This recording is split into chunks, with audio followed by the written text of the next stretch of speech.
എന്താ കറ്റേല പറയാ സീരിയസ് ആയിട്ട് ക്ലാസ് എടുത്തോണ്ടിരിക്കുകയാണ്.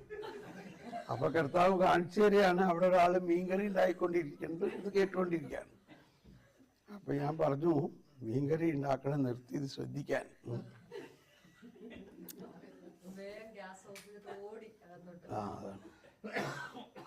സോ എനിക്ക് വീണ്ടും ഈ കസ്റ്റേന അവരെയും കാറ്റഗിസം പഠിപ്പിക്കണമെന്നാണ് ആഗ്രഹം. ഒരുപാട് പേര് അത് മിസ് ചെയ്യണം ആഗ്രഹിക്കണം. പക്ഷെ അതേ സമയത്ത് ഈശോ ഇതാണ് മറ്റൊരു വിധത്തിൽ പറഞ്ഞ ഈ ഓൺലൈൻ ക്ലാസ്സിന്റെ ലിമിറ്റേഷൻ ഇപ്പൊ മനസ്സിലായോ? ഇപ്പൊ നമ്മൾ ഇവിടെ ചെയ്യണത് ഓൺലൈൻ ക്ലാസ്സിൽ ചെയ്യാൻ പറ്റുമോ? ഈ മേ ബി ഈ ആ നാളുകളിൽ നമുക്ക് നഷ്ടപ്പെട്ടത് അതാണ്. നമ്മൾക്ക് പ്രാക്ടിക്കലായിട്ടുള്ള കാര്യങ്ങൾ മറന്നേ പോയി. അതുകൊണ്ട് ഇപ്പോൾ എനിക്ക് തളച്ചൊന്നുമില്ല, ഐ ആം എൻജോയിങ് ഇറ്റ്. പക്ഷേ കാണുന്നവർക്ക് പ്രയാസമാണ്. ഇതെങ്ങനെ ഈ മനുഷ്യന് ഓടിയെത്തണം എന്നുള്ളതാണ്. നമ്മുടെ വീഡിയോ കാണുന്നവർക്ക് തന്നെ ഓടിയെത്താൻ പറ്റണില്ല. ഇന്നിവിടെ നാളെ മറ്റന്നാൾ ഞാൻ ഓസ്ട്രിയയിലായിരിക്കും. അതിന്റെ പിറ്റേ ദിവസം അയർലൻഡിൽ ചെല്ലുന്നു കഴിഞ്ഞ് ഞാൻ 5:30 ചെല്ലണത്. 7 മണിക്ക് ഒരു നൈറ്റ് വിജിൽ വെച്ചേക്കാണ് ജീസസ് യൂത്തിന് വേണ്ടിയിട്ട്. മലയാളികളാണ്. പിറ്റേ ദിവസം വെളുപ്പിനെ അവിടുന്ന് വേറെ പട്ടണത്തിലേക്ക് പോകണം. 9 മണിക്ക് മുതൽ പിന്നെ ഫുൾ ഡേ പ്രോഗ്രാമാണ് അവിടെ. എങ്ങനെ ഓടിയെത്തണം? ഈ ക്യാമറയും ലൈറ്റും എല്ലാം കൊണ്ട് ചെല്ലണു. പടപടയെന്ന് 15-20 മിനിറ്റ് കൊണ്ട് ഒക്കെ റെഡി ആക്കണു. സംഭവം ലൈവായി, ആൾക്കാർ ലൈവിൽ പാർട്ടിസിപ്പേറ്റ് ചെയ്യണു. I don't know. അപ്പൊ അവിടുത്തെ ഗ്രൂപ്പിലാണ്. എനിക്ക് ഭയങ്കര സന്തോഷമാണ്. ഗ്രൂപ്പിൽ 4 പേര് ചേർന്ന് കഴിയുമ്പോൾ പരിശുദ്ധാത്മാവ് അവരോട് സംസാരിക്കണം. അവർക്ക് എക്സൈറ്റ്മെന്റ് ആണ്. പരിശുദ്ധാത്മാവ് ഞങ്ങളോട് സംസാരിക്കണം. ഞാനൊന്നും ചെയ്തില്ല. ഞാനാകെ 10-15 മിനിറ്റ് കൊണ്ട് പറഞ്ഞു, പരിശുദ്ധാത്മാവ് നിങ്ങളിലുണ്ട്, ഓരോരുത്തരിലും ഈ വരങ്ങളുണ്ട്, വാ നമുക്കൊന്ന് ഇരുന്നൊന്ന് പ്രാർത്ഥിച്ച് നോക്കാം. അപ്പോഴേക്കും പരിശുദ്ധാത്മാവ് ഇങ്ങനെ പ്രവർത്തിക്കാം. അപ്പൊ ഇങ്ങനെ ഒരു പ്രാക്ടിക്കൽ കാര്യം നമ്മളെ ആരും ഡീൽ ചെയ്തിട്ടില്ലെന്നവരെ. നമ്മള് പരിശുദ്ധാത്മാവിനെ കുറിച്ച് ഭയങ്കര തിയറി അവതരിപ്പിക്കും, ഭയങ്കര എല്ലാം പറയും, അത് തന്നെ. പക്ഷെ അത് പോരാ. പരിശുദ്ധാത്മാവിനെ പ്രാക്ടിക്കൽ, അതാണ് ഈ അപ്പസ്തോല പ്രവർത്തനങ്ങളിൽ മുഴുവനും കാണുന്നത്. ഇവിടെ വിശുദ്ധ ഗ്രിഗറി ഓഫ് നസ്യാൻസസ് പറയും, പിതാവിനെ കുറിച്ച് പഴയ നിയമം മുഴുവനും വിശദമായി പഠിക്കണം, അല്ലെങ്കിൽ മനസ്സിലാക്കണം, വെളിപ്പെടുത്തണം. പുത്രനെ കുറിച്ച് പുതിയ നിയമം മുഴുവനും പറയണം. പരിശുദ്ധാത്മാവിനെ കുറിച്ച് എവിടെയാ പറയണേ? പരിശുദ്ധാത്മാവിനെ കുറിച്ചുള്ള വെളിപ്പെടുത്തൽ പരിശുദ്ധാത്മാവ് തന്നെ നമ്മളിൽ വസിച്ചുകൊണ്ടാണത് നൽകുന്നതെന്നാ പറയുന്നത്. എന്തോ ഒരു വലിയ കണ്ടെത്തലാണ്.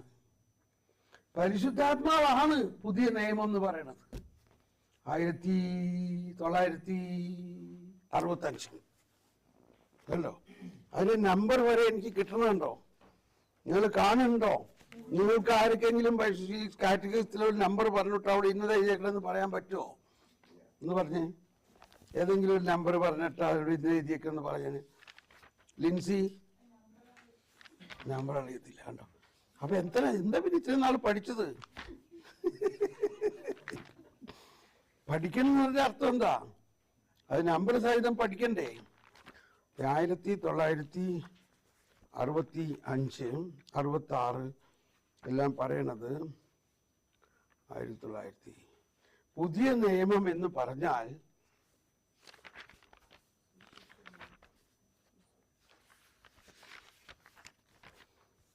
നമ്മള് പഴയ നിയമം പുതിയ നിയമത്തിലെ വ്യത്യാസം മനസ്സിലാക്കിയല്ലോ. 1966 കണ്ടോ? 65 നമ്മൾ വായിച്ചായിരുന്നു. 66 പുതിയ നിയമം ക്രിസ്തുവിലുള്ള വിശ്വാസത്തിലൂടെ വിശ്വാസികൾക്ക് നൽകപ്പെടുന്ന പരിശുദ്ധാത്മാവിന്റെ കൃപാവരമാണ്. എന്ന് പറഞ്ഞെല്ലാവരും എന്താ പുതിയ നിയമം എന്ന് പറഞ്ഞാൽ? 1966 നമ്പർ എഴുതിക്കോളൂ. പുതിയ നിയമം ക്രിസ്തുവിലുള്ള വിശ്വാസത്തിലൂടെ വിശ്വാസികൾക്ക് നൽകപ്പെടുന്ന പരിശുദ്ധാത്മാവിന്റെ കൃപാവരമാണ്. അത് സ്നേഹത്തിലൂടെ പ്രവർത്തിക്കുന്നു. എന്താണ് ചെയ്യേണ്ടതെന്ന് പഠിപ്പിക്കാൻ അത് മലയിലെ പ്രസംഗം ഉപയോഗിക്കുന്നു. അത് ചെയ്യുന്നതിന് വേണ്ട കൃപാവരം നമുക്ക് നൽകുന്നതിനായി കൂദാശകളെ പ്രയോജനപ്പെടുത്തുന്നു. അതാണ് ഞങ്ങളുടെ നാട്ടിലെ, ഞങ്ങളൊക്കെ കുഞ്ഞായിരുന്നപ്പോൾ ഒരച്ഛൻ എല്ലാ ഞായറാഴ്ചയും പ്രസംഗത്തിന് വരുമായിരുന്നു. അപ്പൊ അദ്ദേഹത്തെ ഞങ്ങൾ ഒരു നിക് നെയിം ഇട്ടിരുന്നത് മത്തായി 5:6-7 വരുന്നുണ്ടാ എന്ന് പറഞ്ഞുകൊണ്ടാണ്. അദ്ദേഹം പ്രസംഗിക്കാൻ ആരംഭിച്ചു കഴിഞ്ഞാൽ ഏത് സുവിശേഷ ഭാഗമാണെങ്കിലും ഒരു 2 സെന്റൻസ് കഴിയുമ്പോൾ മത്തായി 5:6-7 ഈശോ ഇങ്ങനെ പറയണമെന്ന് പറഞ്ഞ് പിന്നെ മലയിലെ പ്രസംഗത്തിലേക്ക് വരും. അത്രയ്ക്ക് പ്രമാദമാണ് മലയിലെ പ്രസംഗത്തോട്. എന്തിനു പറയണു? ഈ MK ഗാന്ധി എന്ന് പറഞ്ഞ ഒരാളെ നിങ്ങൾക്ക് അറിയോ? എന്താണ് അയാളെക്കുണ്ടായ വ്യത്യാസം? അയാൾ മഹാഭാരതം പഠിച്ചിട്ടാണോ അഹിംസയൊക്കെ പഠിച്ചത്? ഈ മലയിലെ പ്രസംഗത്തിലെ ഒരു വചനമാണ് അദ്ദേഹത്തെ മാറ്റിമറിച്ചത്. എന്താണ്? ദുഷ്ടനെ എതിർക്കരുത്. മത്തായി 5:39. നമ്മളെങ്ങനെയാ ചെയ്യണേ? ദുഷ്ടനെ അവനെ ശരിക്കും പഠിപ്പിക്കണം, നല്ല പറഞ്ഞു കൊടുക്കണം, ഇപ്പൊ തന്നെ ചെറുപ്പത്തിലെ നല്ല അടി കൊടുക്കണം, മനസ്സിലായിട്ടുണ്ടോ?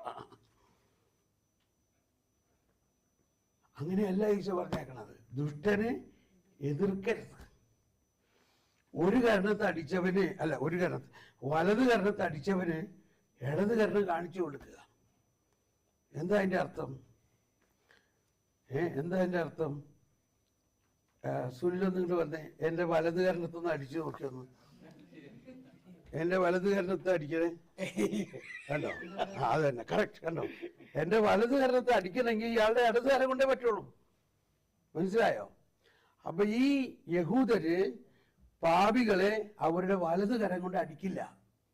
വലത് കരം ശുദ്ധമായ കരമാണ്. അവര് പാപികളെ ഇടത് കരം കൊണ്ടേ അടിക്കുള്ളൂ. അപ്പൊ ഇടത് കരം കൊണ്ട് അടിക്കുമ്പോ അടി വരുന്നത് എവിടെയാണ്? വലത് വശത്താണ്. അത് അശുദ്ധമായ കരം. അതുകൊണ്ടാണ്, ആ അർത്ഥത്തിലാണ് ഈശോ പറയണത് വലത് കരണത്ത് അടിച്ചവനെ ഇടത് കരണം കാണിച്ചു കൊടുക്കാൻ.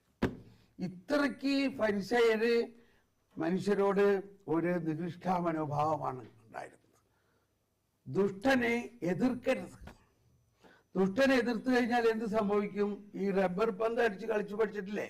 റബ്ബർ പന്ത് അടിച്ചാൽ എന്ത് സംഭവിക്കും? It will bounce. ഈ വചനം MK ഗാന്ധി പഠിച്ചത് മലയിലെ പ്രസംഗത്തിൽ നിന്നാണെങ്കിലും അതിനെ അയാളെ സഹായിച്ചത് ലിയോ ടോൾസ്റ്റോയുടെ kingdom of God is within you എന്ന പുസ്തകമാണ്. ആ പുസ്തകം ഹിറ്റ്ലർ നിരോധിച്ചിരുന്നതായിരുന്നു. കാരണം ഈ ദുഷ്ടനെ എതിർക്കരുതെന്നുള്ള സിദ്ധാന്തം ഹിറ്റ്ലറുടെ സിദ്ധാന്തത്തിനെതിരാണ്. ഹിറ്റ്ലർ പറഞ്ഞ എതിർക്കണം, കൊല്ലണം, ഇവനെയൊക്കെ നിർത്തരുത്, ഇവനെയൊക്കെ പൊരിക്കണം, ഇവനെയൊക്കെ ഗ്യാസ് ചേമ്പറിലിട്ട് കൊല്ലണം. ഹിറ്റ്ലർ ഒരു ക്രിസ്ത്യാനിയായിരുന്നു, ഓൾട്ടർ ബോയ് ആയിരുന്നു. ഹിറ്റ്ലർ ഓൾട്ടർ ബോയ് ആയിരുന്ന സ്ഥലത്താണ് ഞാൻ ഒരുപാട് ധ്യാനം നടത്തിയിരുന്നത്, ഓസ്ട്രിയയിൽ. എന്തിനു പറഞ്ഞു? അന്നൊരു ഡെലിവറൻസ് പ്രയർ നടത്തിയാൽ മതിയായിരുന്നു. ഈ 2ാം ലോകമഹായുദ്ധം തന്നെ ഉണ്ടാവില്ലായിരുന്നു. അതുമല്ല, എന്തുകൊണ്ട് ഹിറ്റ്ലറുടെ അകത്ത് ഈ പൈശാചികമായ ഒരു റൈവലറി ഉണ്ടായി എന്നുള്ളത് അറിയോ ആർക്കെങ്കിലും? അറിയാം അല്ലേ? നിങ്ങൾ കേട്ടല്ലേ? ഹിറ്റ്ലറിന്റെ അപ്പൻ ചാട്ടവാറ് കൊണ്ട് അടിച്ച് കെട്ടിയിട്ട് അടിക്കുമായിരുന്നു അവർ. അത് അദ്ദേഹത്തിന്റെ ആത്മകഥയിൽ എഴുതിയിട്ടുണ്ട്. ഞാൻ വായിച്ചിട്ടില്ല ആ ഭാഗം, പക്ഷെ അങ്ങനെ പറഞ്ഞിട്ടുണ്ട്. You can simply Google and find out. അപ്പൊ ഈ അപ്പനൊരു ജൂയിഷ് കണക്ഷൻ ഉണ്ടായിരുന്നിട്ടുണ്ട് എന്നുള്ളതാണ്. അപ്പൊ ഈ ജൂയിഷ് ആളുകളുടെ ഒരു പ്രതികരണ മനോഭാവം അതാണ്: അടിക്കണം, ശിക്ഷിക്കണം. അപ്പോ ഈ കുഞ്ഞിന്റെ അകത്ത് അങ്ങനെ ഒരു ഭയാനകമായ ഒരു പ്രതികാര മനോഭാവത്തെ അന്ന് ഈ അപ്പന്റെ സ്വഭാവത്തിലൂടെ കൊണ്ടുവന്നു. നമ്മൾ നല്ല മാമ്പഴം വാങ്ങി, നല്ല പ്രിയൊരു മാങ്ങ, കാണാൻ നല്ല രസം, പക്ഷെ മുറിച്ച് കഴിഞ്ഞപ്പോൾ അതിൻ്റെ അകത്ത് പുഴു. ഈ പുഴു എങ്ങനെ വന്നു? അതിൻ്റെ പുറത്ത് യാതൊരു ഛായയുമില്ല, അതിനകത്തൊരു പുഴുവാണ്. നല്ല മനോഹരമായി മിനുങ്ങിയിരിക്കണം പ്രിയൊരു മാങ്ങ. ഈ പുഴു എങ്ങനെ വന്നു? ഈ മാവ് പൂത്ത കാലത്ത് ആ പൂവിൽ വന്ന ഒരു വണ്ട് അതിൽ മുട്ടയിട്ടു. ആ മുട്ടയിട്ട് പിറ്റേ ദിവസമായപ്പോഴേക്കും ഈ പൂ അടഞ്ഞു, അത് കായായി. ആ മുട്ട അതിൽ ട്രാപ്പായി, അത് വളർന്നു. ഈ പൂ കായായി, ആ കായ കണ്ണിമാങ്ങയായി, ആ കണ്ണിമാങ്ങ വലിയ മാങ്ങയായി വളരുന്നതോടൊപ്പം ഈ മുട്ട അതിൽ വിരിഞ്ഞ് അത് പുഴുവായി ഇതിനെ അകത്തുനിന്ന് തിന്നാൻ തുടങ്ങിയിരിക്കണം. അങ്ങനെയാണ് അതിനകത്ത് പുഴു വന്നത്. ഇതേ അവസ്ഥയാണ് ഹിറ്റ്ലറിനും ചിലപ്പോഴൊക്കെ നമുക്കും ഉണ്ടായിക്കൊണ്ടിരിക്കുന്നത്. ഇതിനാണ് നമ്മൾ അധികം ഇന്നർ ഹീലിംഗ് പ്രയർ എന്നൊക്കെ പറയണത്. പക്ഷേ അങ്ങനെ ഒരുപാട് ഇന്നർ ഹീലിംഗ് ചെയ്തില്ലെങ്കിലും യേശുക്രിസ്തു നിങ്ങളുടെ പഴയ മനുഷ്യനെ ഏറ്റെടുത്ത് കഴിഞ്ഞിരിക്കുന്നു എന്ന് വിശ്വസിക്കണം.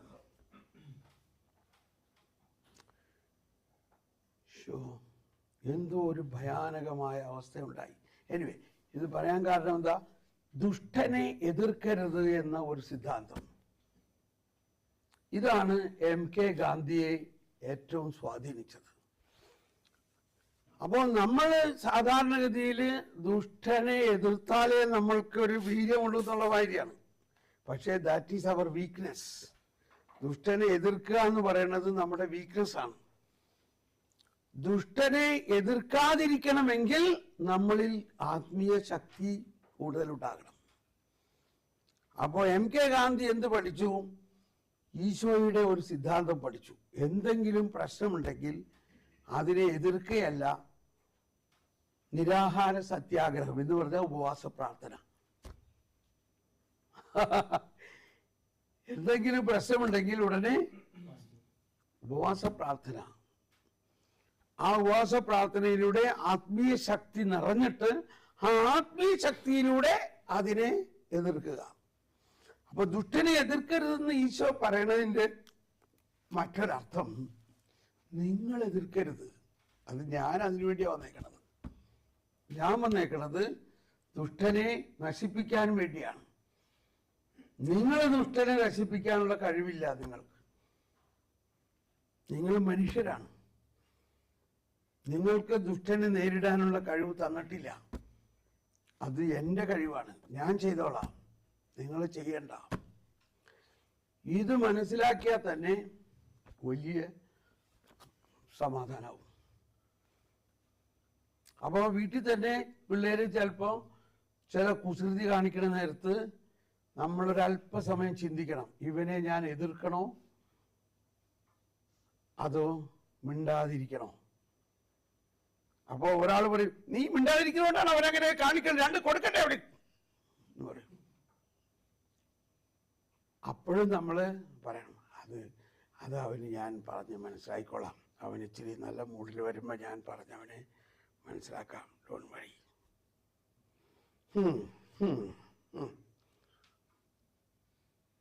ഇങ്ങനത്തെ ഒരു അപ്രോച്ച് എന്ത് പറയണം? പക്ഷെ ഇങ്ങനത്തെ ഒരു അപ്രോച്ച് എടുക്കാൻ നമുക്കുള്ള ഒരു ആത്മീയത ഇല്ല. ഇതാണ് ആത്മീയത.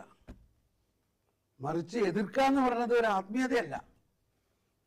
അതാണ് a leader is known by his reaction, not by his action. നമ്മളൊരാൾ പെട്ടെന്ന് റിയാക്ട് ചെയ്യുകയാണെങ്കിൽ that is not a good leader. മറിച്ച് വരട്ടെ. ഗമാലിയൽ എന്ത് പറഞ്ഞു? ഗമാലിയൽ പറഞ്ഞു, ഇവരെ സൂക്ഷിക്കണം. ഇതിനു മുമ്പ് ഒരാൾ വന്നു, അവനെ നമ്മൾ കണ്ടു, അവൻ വലിയ കാര്യമായി അവസാനം. ഇവരുടെ ഈ പ്രസ്ഥാനം ദൈവത്തിൽ നിന്നാണെങ്കിൽ ഇത് നമ്മൾ നശിപ്പിച്ചാൽ നശിക്കില്ല. ദൈവത്തിൽ നിന്നല്ലെങ്കിൽ അത് താനേ നശിച്ചോളൂ. ഇതാണ് ഗമാലിയൽ സിൻഡ്രോം എന്ന് പറയുന്നത്. നമ്മുടെ ബിഷപ്പ്മാരെല്ലാം ഏതാണ്ട് ഈ ചിന്താഗതിക്കാരാണ്. അവരൊന്നിനും ഇടപെടില്ല, ഒന്നും പറയൂല. മിണ്ടാതിരുന്ന് ഒന്ന് നോക്കാം നമുക്ക്. Let us watch. എന്താ അവർക്ക് ട്രെയിനിങ് ആണ് ഇതിനൊക്കെ. പ്രധാന ട്രെയിനിങ് അവര് ഗമാലിയലാണ്. ദൈവത്തിൽ നിന്നാണെങ്കിൽ നമ്മൾ എന്തു ചെയ്താലും ഇത് നശിക്കില്ല. ദൈവത്തിൽ നിന്നല്ലെങ്കിൽ അത് താനെ നശിച്ചോളും. നല്ല അഡ്മിനിസ്ട്രേഷനിലെ. അപ്പം ഇതാണ് മഹാത്മാഗാന്ധിയെ വശീകരിച്ച മലയിലെ പ്രസംഗത്തിലെ ഏറ്റവും പ്രധാന ഭാഗം. ഇനി ഇത് വരദാനങ്ങളെ സംബന്ധിച്ച് നോക്കുമ്പോൾ നമ്മളിൽ വരദാനങ്ങളുടെ ഞാൻ ആ ടോപ്പിക്കിലേക്ക് കയറണോ? ഇല്ല, അതിൽ കയറാനായിട്ടില്ല. സൂചനയായിട്ട് പറയാം, വരദാനങ്ങൾ നമ്മളിൽ പ്രവർത്തിക്കാതിരിക്കുന്നതിന് ഒരുപാട് ഇങ്ങനെയുള്ള കാരണങ്ങളുണ്ട്. അതിലൊന്ന് ഇതാണ്, നമ്മളിൽ ഈ പ്രവണത, ഇതിനൊരു ഫരിസേയ മനോഭാവം എന്ന് പറയാം. മറ്റൊരു വിധത്തിൽ ഒരു ഫരിസേയ മനോഭാവം, ഫാരസിക് നേച്ചർ. കണ്ടോ, ഫാരസികളിൽ വല്ല വരങ്ങളും പ്രവർത്തിച്ചിട്ടുണ്ടോ? മറിച്ച് ഈശോ ഇത്രയും വലിയ അത്ഭുതങ്ങൾ നടത്തുന്നത് കണ്ടപ്പോൾ അവർ പറയാണ്, ഇത് ഇവൻ ബെൽസെബൂലിനെ കൊണ്ടാണ് ഇങ്ങനെ ചെയ്യിക്കണത്. ഓക്കെ, അപ്പം അതിലേക്ക് നമ്മൾ വീണ്ടും വരാം. ഇപ്പൊ ഇനി എനിക്ക് പറയാൻ തോന്നുന്നത് പിശാചിനെ ബഹിഷ്കരിക്കുന്നത്. 2 പ്രാവശ്യം അത് പറയാൻ വന്നു. ഇന്നലെയും വന്നു, ഇന്ന് രാവിലെയും വന്നു. ഇനി അതിനെക്കുറിച്ച് നമുക്കൊരു സെഷൻ നടത്തിയിട്ട് അതിൻ്റെ വർക്ക്ഷോപ്പിലേക്ക് നമ്മൾ പോവുകയാണ്. അതിൻ്റെ ഏറ്റവും മനോഹരമായ ഒരു കണ്ടുപിടുത്തം, ഇത് എൻ്റെ മാസ്റ്റർ പീസാണ്. ഇത് നിങ്ങൾ വേറെ എവിടെയും പറഞ്ഞു കേട്ട് കാണില്ല. ഇത് മത്തായിയുടെ സുവിശേഷത്തിൽ പത്രോസ് ഈശോയോട് പറഞ്ഞു, നമുക്കറിയാം, അങ്ങ് ഈശോ ചോദിച്ചു, ഞാൻ ആരാണെന്നാ നിങ്ങൾ പറയണേ? അപ്പൊ മറ്റാർക്കും ഉത്തരം കിട്ടിയില്ല.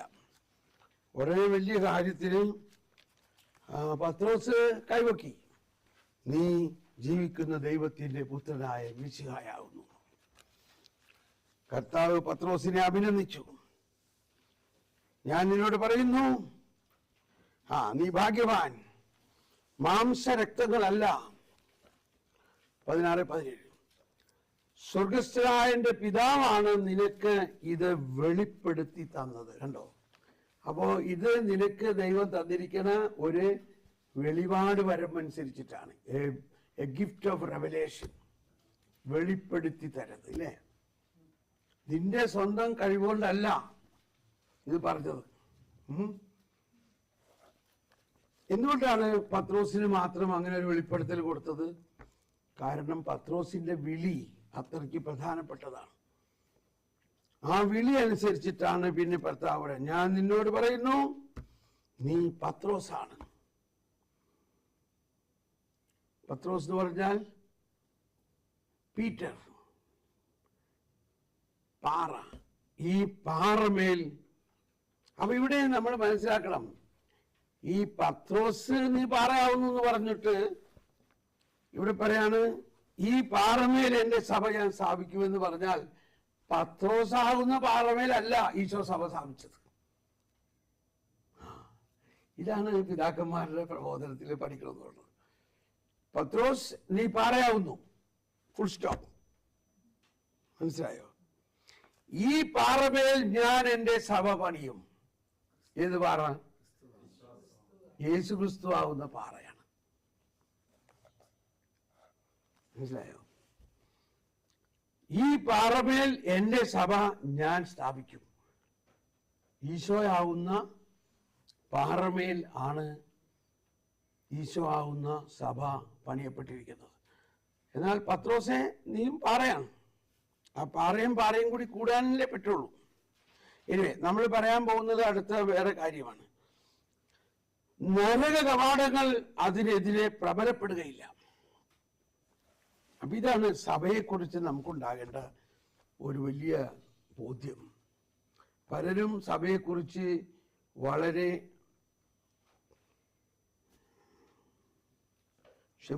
വളരെ മോശമായ രീതിയിൽ ചിന്തിക്കുന്നു, പറയുന്നു. സഭ നശിക്കും, സഭ പിളരും, സഭ അങ്ങനെയാവും ഇങ്ങനെയാവും എന്നൊക്കെ. ഇത് പറയണ കേൾക്കുമ്പോ എന്ത് അർത്ഥത്തിലാ പറയണേ? ഒരിക്കൽ ബെനഡിക്ട് മാർപ്പാപ്പ ഒരു വിദേശ പര്യടനത്തിന് പോവുകയാണ്. അപ്പൊ ആ പോണ സ്ഥലത്ത് മാർപ്പാപ്പയ്ക്കെതിരായി വലിയ വലിയ പ്രമാദമായ പാഠം നടന്നുകൊണ്ടിരിക്കുകയാണ്.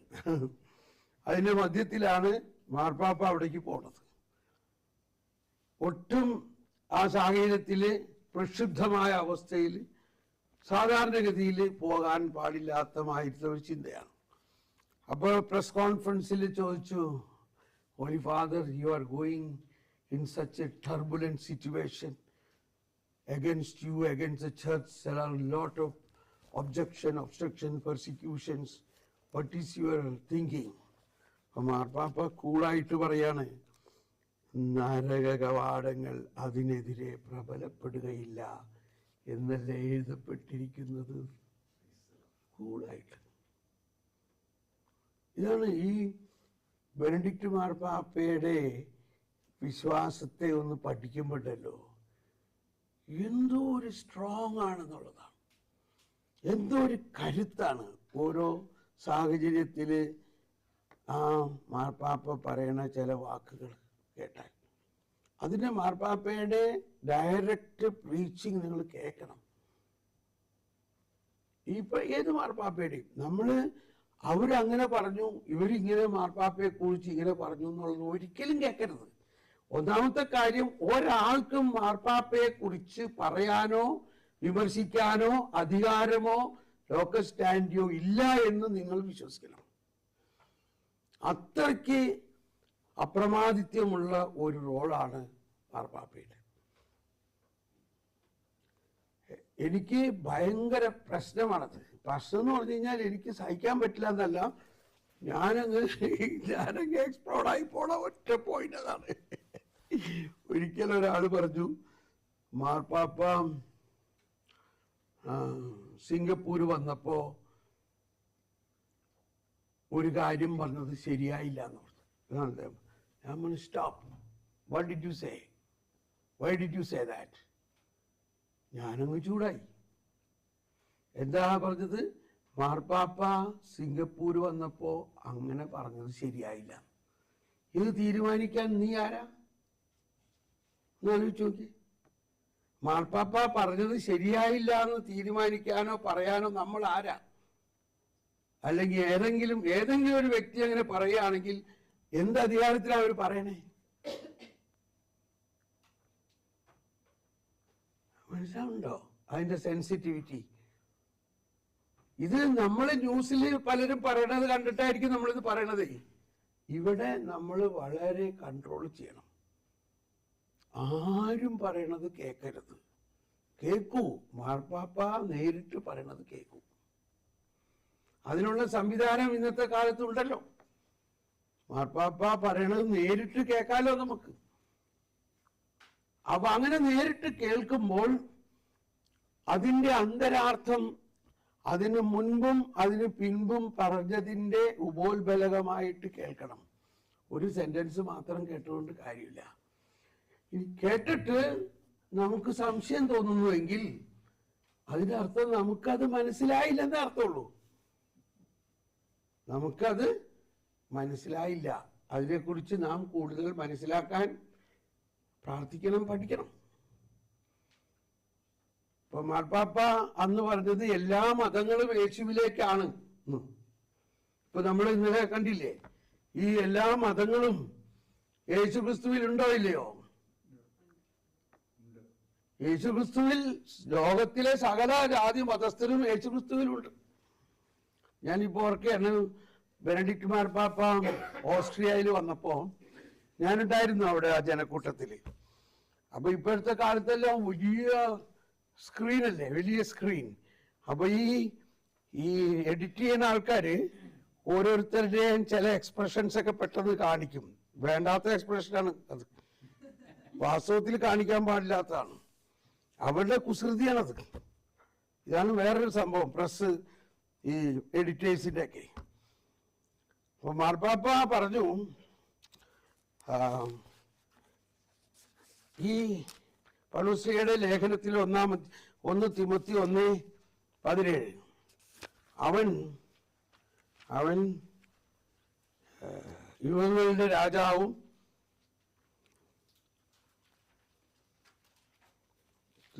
തിമോത്തി 1:17 അനശ്വരനും അദൃശ്യനുമായ ഏകദൈവത്തിന് ഉണ്ടോ? അവൻ ഏകദൈവമാണ്. ദൈവമായിട്ട് ഒരുവനേ ഉള്ളൂ. മാർപ്പാപ്പ പറയാണ്, ഈ ലേഖനം കോട്ട് ചെയ്തിട്ടാണ് പറയണത്. അപ്പോ ഈ കുറെ പ്രസ്സിൽ ഇരിക്കുന്ന ആൾക്കാരുണ്ടല്ലോ, അവര് ഇങ്ങനെ കാണിച്ചു,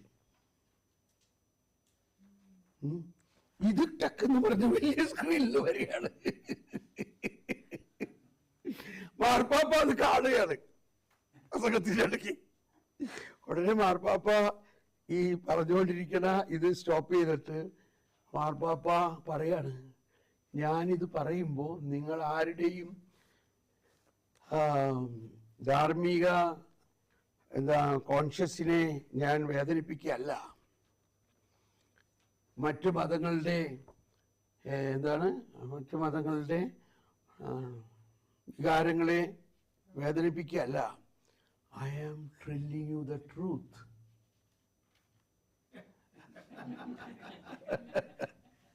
എന്നിട്ട് പറയാണ്, ഈ സത്യം വ്യക്തിപരമായി എന്റെ ജീവിതകാലം മുഴുവനും എന്റെ ആത്മാവിനെ ജ്വലിപ്പിച്ചുകൊണ്ടിരിക്കുന്ന ഒരു സത്യമാണെന്ന്. ഏത്? യേശുക്രിസ്തു മാത്രമാണ് ഏക ദൈവം എന്നത് എൻ്റെ ജീവിതകാലം മുഴുവനും എൻ്റെ ആത്മാവിനെ ജ്വലിപ്പിച്ചുകൊണ്ടിരിക്കുന്ന ഒരു സത്യമാണ്. ആലോചിച്ച് നോക്കിയേ, കണ്ടോ? ഇങ്ങനെയുള്ള സത്യം ഈ പ്രസ് റിപ്പോർട്ടർമാർക്ക് അറിയോ? ഞാൻ പല പ്രാവശ്യം റോമില് ഈ പ്രസ് കൗൺസില് നടക്കണ ആ ചേംബറിലുണ്ടായിരുന്നു. അപ്പൊ എനിക്കും ഒരു ടെലിവിഷൻ ചാനൽ ഉണ്ടായിരുന്നു. അപ്പൊ അതിന്റെ പാസും 3L TV എന്ന് പറഞ്ഞുകൊണ്ടൊരു ജർമ്മൻ ചാനലാണ്. അപ്പൊ ഇതിന്റെ കോൺടെസ്റ്റിന് ഞാൻ പലപ്പോഴും റോമിലുള്ളപ്പോ ഞാനതൊന്ന് ക്യൂരിയോസിറ്റി, നമുക്ക് ഈ പ്രസ് കോൺഫറൻസിൽ ഉണ്ടാകുന്ന തമാശ അറിയാനായിട്ടാണ്. എനിക്കറിയാം അവിടെ എന്തോ നടക്കണെന്ന്. ഇവര് വലിയ ആന പോലത്തെ ക്യാമറ എല്ലാം കൊണ്ട് ഇങ്ങനെ വരണ്ട്, എന്നിട്ട് ഒരാൾ നോട്ട് എഴുതുന്നുണ്ട്. ഇത് ഒന്നും ഇവര് ഇവിടെ പറയണതല്ല എഴുതണത്. അതാണ്. ഇതെല്ലാം അവിടെ പ്രസ് സെക്രട്ടറി പറഞ്ഞതെല്ലാം കേട്ടു. അത് കഴിഞ്ഞ് വന്നിട്ട് ഒരാൾ ചോദിക്കാണ്, ഇത് നമ്മുടെ ഫാമിലി സിനഡിന്റെ ആ സമയത്താണ്. ഫാമിലി സിനഡ് പ്രസ് സെക്രട്ടറി അടുത്ത് വന്നിട്ട് ചോദിക്കാണ് ഒരാൾ, can the divorce couple can receive holy communion? ഒരാവശ്യമില്ലാത്ത ചോദ്യ. അപ്പൊ പ്രസ് സെക്രട്ടറി പറഞ്ഞു, ഇറ്റ് ഈസ് ഓൾ എക്സ്പ്ലെയിൻ. ഇതൊക്കെ ഞാൻ നേരത്തെ എക്സ്പ്ലെയിൻ ചെയ്തു, നിങ്ങൾ കേൾക്കണമായിരുന്നു എന്ന് പറഞ്ഞു. ഇതൊക്കെ പറഞ്ഞു കഴിഞ്ഞിട്ട് ഇയാൾ വന്നിട്ട് ഒരു തുറപ്പുണ്ടാക്കാണ്, ഒരു കോൺട്രവേഴ്സി. ഇവരെന്നിട്ട് പിറ്റേ ദിവസം പേപ്പറിൽ അങ്ങനെയുള്ളവർക്ക് സ്വീകരിക്കാമെന്നും പറഞ്ഞ് എഴുതി അടിച്ചിറക്കാണ്. മനസ്സിലാവുണ്ടോ? അപ്പൊ എനിക്ക് ഇയാളുമായിട്ടൊന്ന് സംസാരിക്കണമെന്ന് തോന്നി. ഞാൻ ചോദിച്ച്, I am Thomas Paul, I am from 3L TV. May I know what's your name? I am Michael so-and-so. Oh, very good. Are you a Catholic? Oh, no, I am not even baptized. പക്ഷെ ഇവന്റെ വർത്താനം കേട്ട് കഴിഞ്ഞാൽ ഏതാണ്ട് പോപ്പിനേക്കാൾ കൂടുതൽ അറിവുള്ള മാതിരിയാണ് വർത്താനം. അതായത് ഈ പ്രസ്സിൽ ജോലി ചെയ്യുന്ന ആൾക്കാർ വെറും ശമ്പളത്തിന് ജോലി ചെയ്യണവരല്ലേ. അവന് ഈ വിശ്വാസത്തിന്റെ വല്ല ABCD അറിയാമോ? അങ്ങനെയുള്ള ആൾക്കാരാണ് മാർപ്പാപ്പയെ കുറിച്ചും യേശുക്രിസ്തു ഏകദൈവമാണെന്ന് പറഞ്ഞപ്പോ മുഖം ചുളിപ്പിച്ചൊക്കെ കാണിക്കുന്ന ആൾക്കാർ. എന്നിട്ട് നമ്മൾ അവരുടെ കമന്റുകൾ വായിച്ചിട്ട് ഇങ്ങനൊരു വിമർശനം ഉണ്ടായല്ലോ, ഇങ്ങനെ മാർപ്പാപ്പ പറഞ്ഞത് ശരിയാണോ എന്നൊക്കെ നമ്മൾക്ക് അകത്ത് ചോദ്യങ്ങൾ വരികയാണ്. അപ്പൊ ഒന്ന് മനസ്സിലാക്കണം, ഈ പ്രസ് എന്ന് പറഞ്ഞാൽ അല്ലെങ്കിൽ ഈ ജേർണലിസം എന്ന് പറഞ്ഞാൽ അവരാരും വിശ്വാസത്തിന്റെ മേഖലയിൽ അത്രയും പഠിച്ചിട്ടുള്ളവരാകണമെന്നില്ല. അങ്ങനെ ഉള്ളവരുണ്ടാകാം. അവര് ഒരു സെൻസേഷൻ ഉണ്ടാക്കാൻ വേണ്ടി, അവരുടെ ന്യൂസ് പേപ്പർ വിറ്റഴിയാൻ വേണ്ടി, അവരുടെ ന്യൂസ് പേപ്പറിൽ ഒരു തലക്കെട്ടുണ്ടാക്കാൻ വേണ്ടിയുള്ള കാര്യങ്ങളാണ് അവർ ഉണ്ടായിക്കൊണ്ടിരിക്കുന്നത്. എന്തൊരു ദുരവസ്ഥയാണ് ലോകത്തിൻ്റെ. അത് നമ്മൾ ഇത്രയും വിദ്യാസമ്പന്നരാണെങ്കിലും ആ വിദ്യാസമ്പന്നതയെല്ലാം ഒരു ട്രിക്കായിട്ട് കണക്കാക്കാണ്. ഒരു ട്രിക്കിലൂടെ എങ്ങനെയെങ്കിലും കൊമേഴ്സ്യലൈസ് ചെയ്യാനും അഡ്വർടൈസ്മെന്റ് ഉണ്ടാക്കാനും സർക്കുലേഷൻ കൂട്ടാനും ഉള്ള ഒരു തരംഗം ഉണ്ടാക്കിയാണ്. അതുകൊണ്ട് നമ്മൾ വളരെ വിജിലന്റ് ആയിരിക്കണം. അതുകൊണ്ട് തന്നെ വത്തിക്കാൻ സൈറ്റ് എന്ന് പറഞ്ഞ് വളരെ വിശദമായിട്ട് വത്തിക്കാന്റെ ചാനലുണ്ട്. വത്തിക്കാനിലെ എല്ലാ ഭാഷകളിലും ഉള്ള ന്യൂസ് പോർട്ടലുണ്ട്, എല്ലാ ഭാഷകളും, മലയാളത്തിൽ വരെയുണ്ട്. അതിൻ്റെ ആപ്പ് നിങ്ങൾ സബ്സ്ക്രൈബ് ചെയ്യുകയാണെങ്കിൽ എല്ലാ ദിവസവും നിങ്ങൾക്ക് വത്തിക്കാൻ ന്യൂസ് വരും. ആ വത്തിക്കാൻ ന്യൂസിൽ മാർപ്പാപ്പ എന്താ പറയണെന്നുള്ളത് അറ്റ്ലീസ്റ്റ് എല്ലാ വെനസ്ഡേയിലുമുള്ള മാർപ്പാപ്പയുടെ ജനറൽ ഓഡിയൻസ് എങ്കിലും നിങ്ങൾ കേൾക്കണം. ഇപ്പൊ ഞാനിത് പറയുമ്പോ ഒരു കാര്യം നിങ്ങളോട് പറയാൻ ആഗ്രഹിക്കുകയാണ്. 30 വർഷമായിട്ട് എല്ലാ മാർപ്പാപ്പമാരുടെയും ജനറൽ ഓഡിയൻസും അവരുടെ ചാക്രിക ലേഖനങ്ങളും പഠിക്കുന്ന ഒരു വ്യക്തിയാണ് ഞാൻ. അപ്പോൾ ഒന്ന് ആലോചിച്ച് നോക്കി എനിക്ക് കിട്ടിയിരിക്കുന്ന ഭാഗ്യം. അതിന് കാരണം എന്തുണ്ടായെന്ന് വെച്ചാൽ, ഒരിക്കൽ റോമിലെ ഡയസിസിലുള്ള ഒരു മലയാളി അച്ഛൻ നമ്മുടെ ധ്യാനം കൂടാൻ വന്നു. അപ്പൊ അച്ഛൻ പറഞ്ഞു, അച്ഛൻ എന്നോട് കുറച്ച് പേഴ്സണലായിട്ട് സംസാരിക്കാൻ വന്നപ്പോൾ അച്ഛൻ പറഞ്ഞു, ഞാനിങ്ങനെ റോമിലെ ഡയസിസി എന്നുള്ളതാണ്, അവിടുത്തെ ഡയസിഷ്യൻ അച്ഛനാണ്, പക്ഷെ മലയാളിയാണ്. എനിക്ക് ഭയങ്കര മതിപ്പായി. ആദ്യം തന്നെ ഞാൻ പറഞ്ഞത്, അച്ഛൻ ഒരു ഉപകാരം എനിക്ക് തരാം, റോമിൽ നിന്ന് ഇറങ്ങണ ഒസർവാത്തോ റൊമാനോ എനിക്കൊന്ന് സബ്സ്ക്രൈബ് ചെയ്യാമോ? നമുക്കിവിടെ എഴുതിയാലും പിടിച്ചാലൊന്നും അവിടെ കിട്ടുമെന്ന് അറിഞ്ഞില്ല. അതുകൊണ്ട് അച്ഛൻ റോമിൽ ചെല്ലുമ്പോൾ അവിടുത്തെ ഓഫീസിൽ പോയിട്ട് കാശ് കൊടുത്ത് എൻ്റെ പേരിൽ അതെല്ലാ ആഴ്ചയിലും വരാനായിട്ട് ഒരു സബ്സ്ക്രിപ്ഷൻ എടുക്കാം. പുള്ളി അത് വളരെ സന്തോഷത്തോടെ സ്വീകരിച്ചു. അങ്ങനെ എനിക്ക് അടുത്ത മാസം മുതൽ ഒസർവാത്തോരോ റൊമാനോ റോമിൽ നിന്ന് ഡയറക്റ്റ് വരാൻ തുടങ്ങി. ഞാനിവിടെ ഭയങ്കര പ്രൗഢമായിട്ട് സഭയുടെ ഔദ്യോഗിക ന്യൂസ് പേപ്പർ അത് വായിച്ചപ്പോഴല്ലേ ഓരോ ആഴ്ചയിലും മാർപ്പാപ്പ നൽകുന്ന ജനറൽ ഓഡിയൻസ് മെസ്സേജിന്റെ അകത്തുള്ള കഴമ്പ് എത്രത്തോളം. അതേസമയം എനിക്ക് ഭയങ്കര നിരാശയും ദുഃഖവും വരികയാണ്.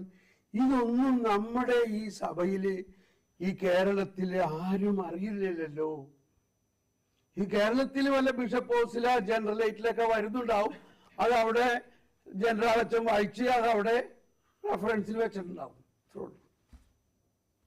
അപ്പൊ എനിക്കൊരാശയം തോന്നി, ഇത് മലയാളത്തിൽ ട്രാൻസ്ലേറ്റ് ചെയ്ത് ഒരു ന്യൂസ് ലെറ്റർ ആയിട്ട് ഇവിടെ ഇറക്കണം. അപ്പൊ നമുക്ക് പേടിയായി, ഇത് റോമിലെ പേപ്പറിന്റെ ഒക്കെ നമുക്ക് അവകാശമില്ലല്ലോ അതൊക്കെ അടിച്ചിറക്കാൻ. ഞാനിങ്ങനെ അവകാശപ്പെട്ടു, ഇത് വിശ്വാസികളായ ഞങ്ങൾ അറിയേണ്ടതല്ലേ. അതുകൊണ്ട് ഞാൻ അതിൻ്റെ ഒരു പൈലറ്റ് കോപ്പി ഉണ്ടാക്കിയിട്ട് കർദിനാൾ വർക്കി വിധേയത്തിൽ തിരുവേലിയുടെ അടുത്ത് ചെന്നിട്ട് എന്നെ കാണിച്ചു കൊടുത്തു. അതെന്താണ് ഞാൻ ചെയ്യാൻ പോണെന്നുള്ളത് കൃത്യമായിട്ട് ഒരു പേപ്പർ തന്നെ പ്രിന്റ് ചെയ്തുണ്ടാക്കിച്ചു. പിതാവേ, ഇത് ഈ മാസം, കഴിഞ്ഞ മാസം 4 ആഴ്ച റോമിൽ നിന്ന് ഇറങ്ങിയ ജനറൽ ഓഡിയൻസിലെ മാർപ്പാപ്പയുടെ കാറ്റഗീസസ് ആണ്. ഇത് വിശ്വാസികളായ നമ്മൾ ഓരോരുത്തരും അറിയേണ്ടതല്ലേ. അതുകൊണ്ട് ഞാൻ ഇങ്ങനെ ഒരു ചിന്തയാണ്, ഇതിനെ മലയാളത്തിൽ വിവർത്തനം ചെയ്ത് ഇങ്ങനെ ഒരു പത്രമായിട്ട് പബ്ലിഷ് ചെയ്യട്ടെ. വർക്കി പിതാവ് എന്നെ ഇങ്ങനെ കണ്ണ് തുറച്ചിങ്ങനെ നോക്കി. എനിക്ക് പേടിയായി, ദൈവമേ പ്രശ്നമായോ, ഞാൻ ചെയ്തത് വലിയ തെറ്റായി പോയോ? അല്ല, പിതാവ് നോക്കിയത് ഇതാണ്, തോമസ് പോളെ, നിനക്ക് എങ്ങനെ ഈ ഐഡിയ കിട്ടി? ഇവിടെ ഓരോ രൂപതയിലും പ്രസ്സും പേപ്പറും ഉണ്ടായിട്ട് അവർക്ക് ആർക്കും ഐഡിയ കിട്ടിയില്ലല്ലോ. ഓരോ രൂപതയിലും പത്രമുണ്ട്, പ്രിന്റിംഗ് പ്രസ്സും ഉണ്ട്. ഇല്ലേ, ഇപ്പൊ നമുക്ക് വ്യാനി പ്രസ് ഉണ്ട് എന്ന മാതിരി എല്ലാ രൂപതയിലും പത്രവുമുണ്ട്, പ്രസ്സും ഉണ്ട്. എന്നാൽ ആർക്കും ഇങ്ങനെ ഒന്നും ചെയ്യാൻ ഒരു തോന്നിയില്ലല്ലോ. Do it, God bless you. അങ്ങനെ ആണ് അപ്പസ്തോല പ്രബോധനം എന്നും പറഞ്ഞ് ഒരു മാസിക ഞാൻ ഇറക്കാൻ തുടങ്ങി, മലയാളത്തിലും ഇംഗ്ലീഷിലും. അപ്പൊ അതുകൊണ്ട് എല്ലാ ആഴ്ചയിലും റോമിൽ നിന്നുള്ള മാർപ്പാപ്പയുടെ ഈ പ്രബോധനം പഠിക്കുകയും ആ പ്രബോധനം അതുപോലെ തന്നെ ട്രാൻസ്ലേറ്റ് ചെയ്യിക്കാൻ എക്സ്പെർട്ട് ആയിട്ടുള്ള ട്രാൻസ്ലേറ്റേഴ്സിനെ കൊണ്ട് ചെയ്യിക്കുകയും അതിനെ ചെക്ക് ചെയ്യുകയെല്ലാം ചെയ്യുകയും അതിനൊരു ആമുഖം, ഒരു എഡിറ്റോറിയൽ ഞാൻ എഴുതും. അത് ഈ 4 പ്രസംഗത്തിൻ്റെയും സാരാംശം ചേർത്തുകൊണ്ട് എഡിറ്റോറിയൽ. ഇതെന്നെ വളരെ പ്രബുദ്ധനാക്കി എന്ന് പറഞ്ഞാൽ 1999 ജൂലൈ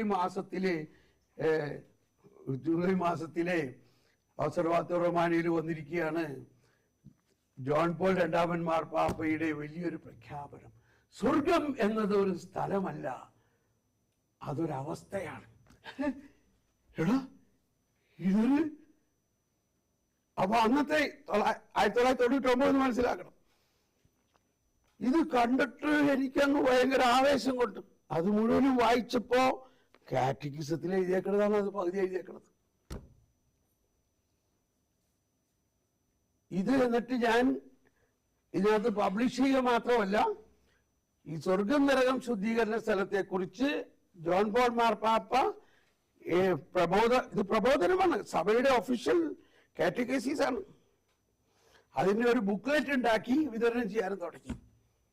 എന്റെ ജീവിതത്തില് എന്റെ ഈ സുവിശേഷ വേലയില് ഭയങ്കര ഒരു അപ്ലിഫ്റ്റ്മെന്റ് ആണ്. സ്വർഗം എന്നത് എവിടെയാണ്? എനിവേ, അപ്പോ ഇങ്ങനെ ഈ ജോൺ പോൾ രണ്ടാമൻ മാർപ്പാപ്പയുടെ സകല പ്രബോധനവും ഞാനൊരു അഹങ്കാരം കൊണ്ട് പറയണതല്ല, അറിയാനുള്ള ഒരു ഭാഗ്യം എനിക്കുണ്ടായി.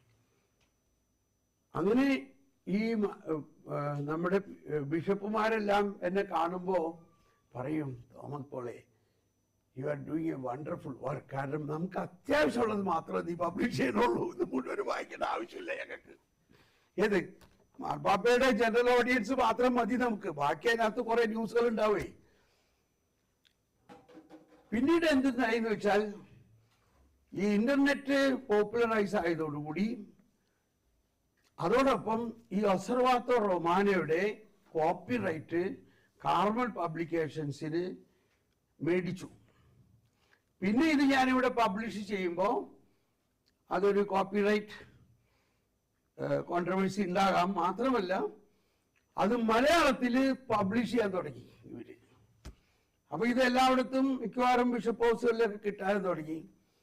ആ സമയത്ത് ഈ മാഗസീൻ നമ്മൾ പബ്ലിഷ് ചെയ്തിരുന്നത് ഒരു ന്യൂസ് പേപ്പർ എന്നുള്ള ഒരു ഇതിലാണ്. അപ്പോൾ 15 പൈസ 15-20 പൈസയിലാണ് സ്റ്റാമ്പ് ഒട്ടിച്ചാണ് നമ്മൾ പബ്ലിഷ് ചെയ്തിരുന്നത്. അവരത് പിടിച്ചു. അവർ പറഞ്ഞു, ഇതൊരു ന്യൂസ് പേപ്പർ അല്ല, ഇത് നിങ്ങളുടെ വിശ്വാസത്തിന്റെ ഒരു മാഗസീനാണ്, അതുകൊണ്ട് ഇതിന് 5 രൂപ വെച്ച് ഫീസ് സ്റ്റാമ്പ് ഒട്ടിക്കണമെന്ന് പറഞ്ഞു. ഇതിനല്ലെങ്കിലും ആരും പൈസ തരുന്നില്ല, പൈസ മേടിക്കുന്നില്ല, നമ്മൾ ഫ്രീ ആയിട്ടാണ് കൊടുക്കണേ. അങ്ങനെ വന്നപ്പോൾ practically it become impossible for us to publish. അപ്പൊ നമ്മൾ പ്രാർത്ഥിച്ചപ്പോ ഏതായാലും ഇന്റർനെറ്റിലൂടെ ഇതെല്ലാം കിട്ടാനും തുടങ്ങി. അങ്ങനെ ഈ മാഗസീൻ നിർത്തി കഴിഞ്ഞപ്പോഴാണ് എല്ലാവരും ചോദിക്കാൻ തുടങ്ങിയത്, അയ്യോ മാഗസീൻ കിട്ടിയില്ലല്ലോ. അതുവരയ്ക്കും ഒരു നയാ പൈസ ആരും തന്നില്ല, ചോദിക്കാനും ഉണ്ടായിരുന്നില്ല. എന്തു പറയാം.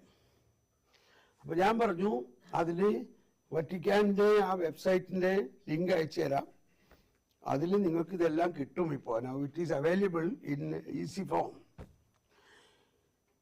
ഞാൻ എന്തിനൊക്കെ പറഞ്ഞേ?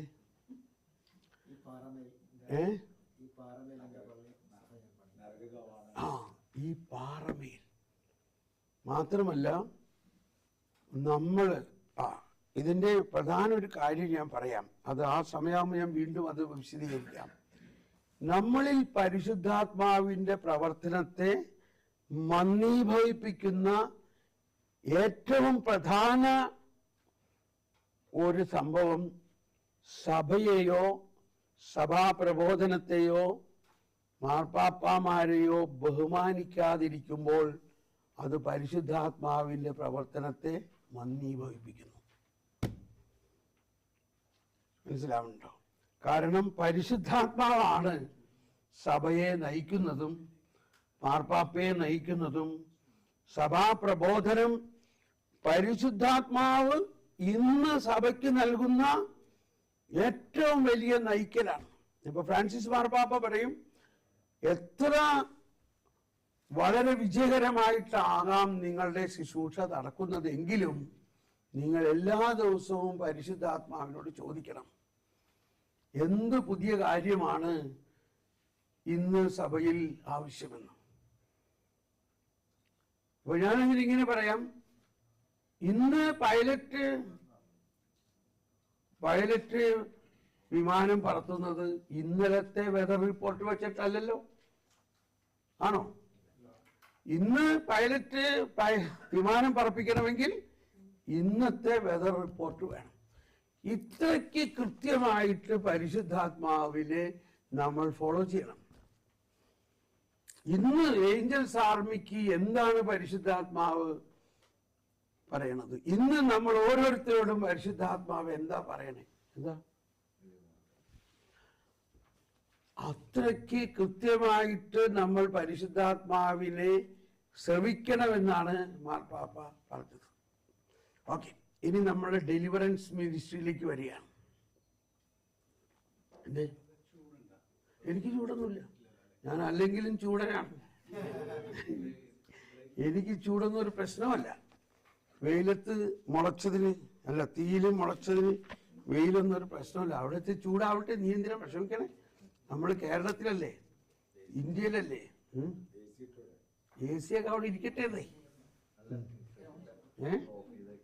അങ്ങ് ഓൺ ചെയ്തോ? ഓക്കെ, അപ്പോൾ ഞാൻ പറഞ്ഞിടത്തിപ്പോ അങ്ങനെ കയറണില്ലോ, ഈ ഡെലിവറൻസിലേക്ക് കയറണില്ലല്ലോ. നിങ്ങളൊന്ന് സ്തുതിച്ചേ.